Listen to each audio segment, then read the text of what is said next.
नमस्कार, stock idea YouTube च्यानलमा यहाँलाई हार्दिक स्वागत छ। आजको बसाइमा रहेर हामीले नन लाइफ इन्स्योरेन्स कम्पनीहरूलाई राइट सेयर जारी गर्न दिन पाइने भएसँगै कुन नन लाइफ इन्स्योरेन्स कम्पनीले कति प्रतिशत हकप्रत सेयर जारी गर्न पाउँछन् भन्ने सन्दर्भमा जानकारी लिएर आएका छौँ। आजको जानकारीमा लाग्नु अगाडि यहाँलाई विशेष अनुरोध कि तपाईले आजसम्म पनि हाम्रो च्यानललाई सब्स्क्राइब गर्नुभएको छैन भने कृपया हाम्रो च्यानललाई सब्स्क्राइब गर्नुहोला। त्यसको लागि युट्युबमा गएर @7 स्टक आइडिया भनेर सर्च गर्नुभयो भने यो लोगो भएको हाम्रो च्यानल खुल्छ र त्यसमा तपाईले सब्स्क्राइब गरी नजिकैको बेल आइकन दबाई अल अप्सनमा क्लिक गर्नुभयो भने हामीले भिडियो राख्न साथ तपाईहरुलाई नोटिफिकेसन प्राप्त हुन्छ र तपाईले शेयर बजार सम्बन्धी विविध जानकारी प्राप्त गर्नुका साथै लेटेस्ट अपडेट प्राप्त गर्न सक्नुहुन्छ। अब लागौं आजको जानकारीतर्फ।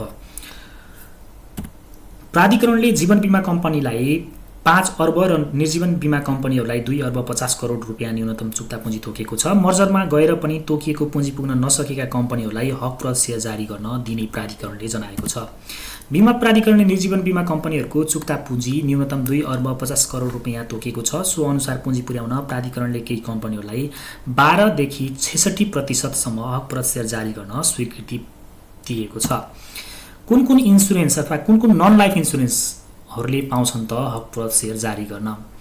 त्यसमा Himalayan Everest insurance limited HEI रहेको छ। दोस्रोमा नेको इन्स्योरेन्स कम्पनी लिमिटेड एनआईएल, सानीमा जीआईसी इन्स्योरेन्स लिमिटेड एसजीआईसी, युनाइटेड अजो इन्स्योरेन्स लिमिटेड युएआईएल र एनएलजी इन्स्योरेन्स कम्पनी लिमिटेड रहेका छन्। र कुन कम्पनीले कति प्रतिशत हकप्रत सेयर जारी गर्न पाउँछ त?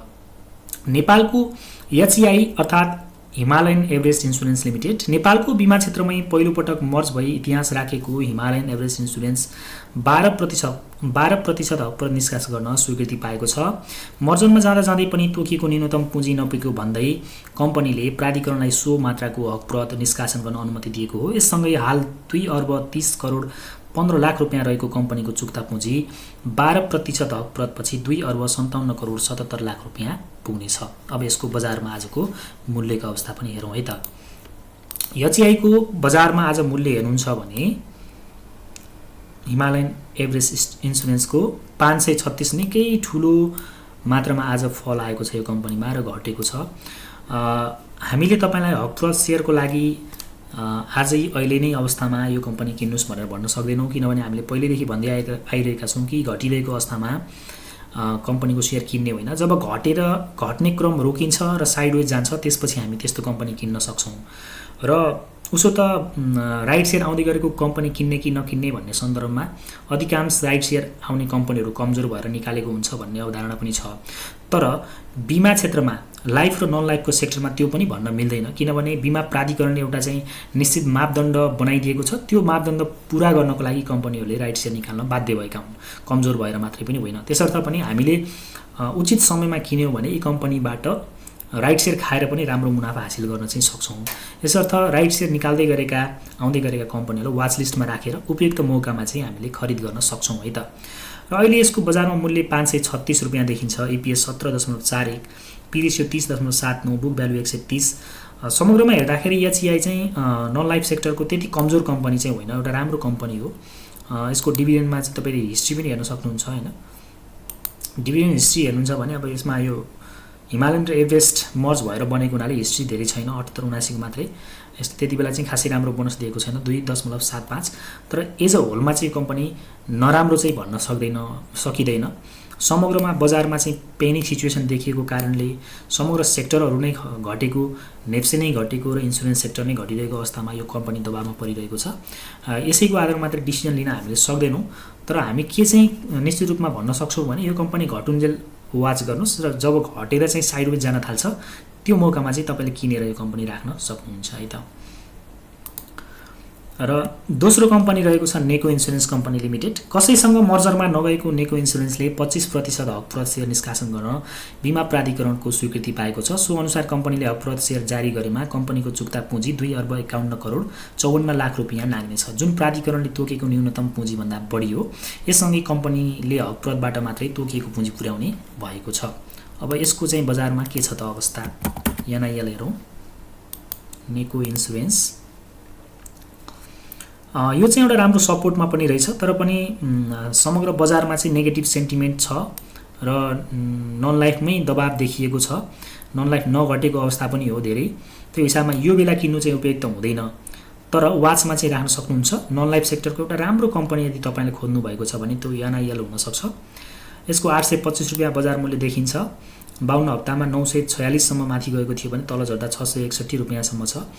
120 दिनको एभरेज हेर्नुहुन्छ भने 866 रुपियाँ देखिन्छ। यो 120 दिनको एभरेज भन्दा पनि तल झरिसकेको छ। EPS 27, P ratio 30, book value 124 रुपियाँ। नन लाइफ सेक्टरमा चाहिँ यो कम्पनी एउटा राम्रो कम्पनी हो, रिनाउन कम्पनी, पहिलेदेखि राम्रो लाभांश दिँदै आएको कम्पनी हो। त्यसकारणले यो मिड तथा लङ टर्मको लागि त एकदमै राम्रो हुने कम्पनी हो। लाभांश इतिहासमा 20, 10, 12, 15, 15, 15 राम्रो देखिन्छ। त्यसकारणले जबसम्म घट्छ हेरिराख्नुहोस् र घटेर जब साइडवेज जान्छ, यदि तपाईँले नन लाइफ सेक्टरको राम्रो कम्पनी खोज्नु भएको छ भने यो कम्पनीलाई रोज्न सक्नुहुन्छ है त। अब अर्को छ तपाईँको सानीमा जीआईसी इन्सुरेन्स लिमिटेड। बीमा प्राधिकरणले मर्ज भई बनेको सानीमा जीआईसी इन्सुरेन्सलाई 25% हक प्रत निष्कासन गर्न स्वीकृति दिएको छ। हाल 25 अर्ब रहेको कम्पनीको चुक्ता पुँजी 25% हक प्रतपछि 2 अर्ब 50 करोड रुपियाँ पुग्नेछ, जुन प्राधिकरणले तोकेको न्यूनतम पुँजी हो। अब यसको बजारमा अहिलेको मूल्य हेरौँ है त।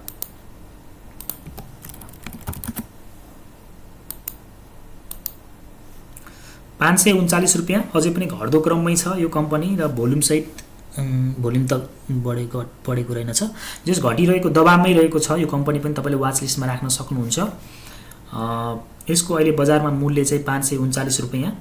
120 दिनको एभरेज हेर्नुहुन्छ भने 602 रुपियाँ र 52 हप्ताको हाइलो हेर्नुहुन्छ भने 710 सम्म माथि पुगेको थियो भने तल झरेर 374 सम्म झरेको देखिन्छ। इपिएस 14, पी रेसियो 38.53 देखिन्छ। त्यसपछि गएर यसको अरू समग्र इन्डिकेटरमा त्यति कमजोर चाहिँ देखिँदैन। समग्र इन्सुरेन्स नन लाइफ सेक्टर चाहिँ ठिकै देखिन्छ। तर कति बेला किन्ने भन्ने नै महत्त्वपूर्ण कुरा हुन्छ। यति बेला किन्न चाहिँ उपयुक्त छैन। जब घटेर चाहिँ घट्ने क्रम रोकिन्छ त्यो बेला चाहिँ तपाईँहरूले यसलाई खरिद गर्न सक्नुहुन्छ। अर्को कम्पनी रहेको छ युनाइटेड अजोड इन्सुरेन्स लिमिटेड, युएआइएल। युनाइटेड र अजोड इन्सुरेन्स कम्पनी मर्ज भई बनेको युनाइटेड अजोड इन्सुरेन्सले 32% हक प्रत सेयर निष्कासन गर्न स्वीकृति पाएको छ, जसको हालको चुक्ता पुँजी 1 अर्ब 90 करोड रुपियाँ छ। स्वीकृत 32% हक प्रतपछि कम्पनीको चुक्ता पुँजी 2 अर्ब 51 करोड रुपियाँ पुग्नेछ। अब यसको पनि अहिले बजारमा मूल्य हेरौँ। युएआइएल यसको बजारमा मूल्य हेर्नुहुन्छ भने 548 रुपियाँ छ।